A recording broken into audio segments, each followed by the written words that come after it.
Pour repérer des résultats pertinents quand on fait une recherche, je vous conseille fortement d'aller chercher dans les bases de données. Donc, pour accéder à vos bases de données en kinésiologie, vous cliquez sur Guide par discipline, kinésiologie, puis les bases de données sont sous l'onglet Articles. Donc, celle qu'on va voir ensemble aujourd'hui, c'est SportDiscus. SportDiscus est une base de données spécialisée en médecine sportive et kinésiologie. Donc, c'est vraiment la base incontournable là, dans votre programme universitaire. Donc, on va aller cliquer sur le titre. Puis on va lancer une recherche pour voir comment ça fonctionne, SportDiscus. Donc, premièrement, c'est une base qui est anglophone, donc je vais devoir l'interroger en anglais. Mon sujet pour la démonstration, ça va être la prévention des blessures en ski alpin. Donc, je vais chercher Alpine Skiing. Je peux chercher Alpine Ski avec une petite troncature pour repérer ski ou skiing. Puis, je mets mes termes entre guillemets parce que je veux qu'ils apparaissent collés ensemble dans mes résultats de recherche. Donc, ensuite, je vais chercher avec les injuries ou injury. Donc, je vais mettre une troncature. Puis, le dernier concept, c'est la prévention. OK? Donc, je vais commencer par chercher dans tous les champs parce que je ne sais pas si j'ai beaucoup d'articles sur mon sujet. Si j'ai trop de références qui apparaissent, je vais pouvoir choisir de chercher, par exemple, dans le champ titre ou résumé ou dans les descripteurs sujets. Donc, pour l'instant, on lance la requête. Donc, ça me donne 190 résultats. À partir de là, s'il y a un texte qui m'intéresse, un article qui m'intéresse, je vais cliquer sur le titre. Je vais pouvoir aller valider que c'est vraiment intéressant en lisant, par exemple, le résumé. Puis, si ça m'intéresse, ben, je clique soit sur télécharger quand le PDF est déjà disponible ou sur option d'accès. Parfois, c'est indiqué aussi plus d'informations. On a aussi des limites de recherche ou des filtres, donc on peut y accéder en cliquant sur tous les filtres.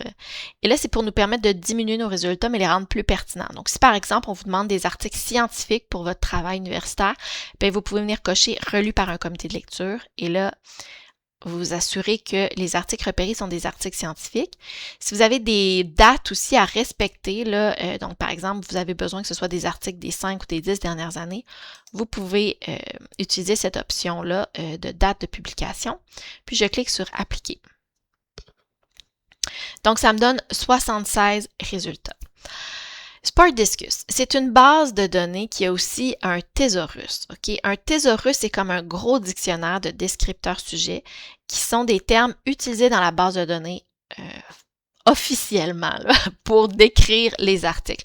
Donc, on peut accéder au thésaurus en cliquant sur « Sujet indexé dans les bases EBSCO » sur le côté. C'est juste ici, donc il vous ramène dans la boîte de recherche, puis c'est sous « Sujet ». Donc, je pourrais aller valider que les termes que j'utilise sont les bons. Donc, je vais chercher avec Alpine Ski. On va voir ce que ça va me donner. Donc, j'ai d'autres termes qui apparaissent auxquels je n'avais pas nécessairement pensé, mais qui pourraient être intéressants. Downhill skiing, par exemple, ça pourrait m'intéresser. Donc, ce que je peux faire, c'est aller tout simplement ajouter ces termes-là dans mon énoncé de recherche. Donc, je vais chercher Alpine Ski or Downhill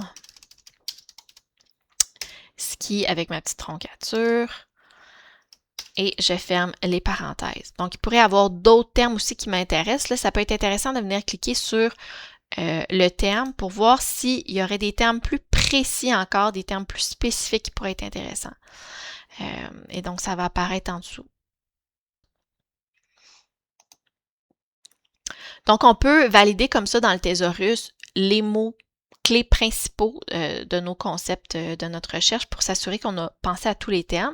Sinon, on peut utiliser ce qui s'appelle la technique de la perle. Donc, je vais juste relancer la requête pour vous montrer ce que c'est la technique de la perle. Donc, la technique de la perle, c'est si je trouve un article qui m'intéresse vraiment beaucoup, c'est une perle, je vais cliquer sur le titre de l'article.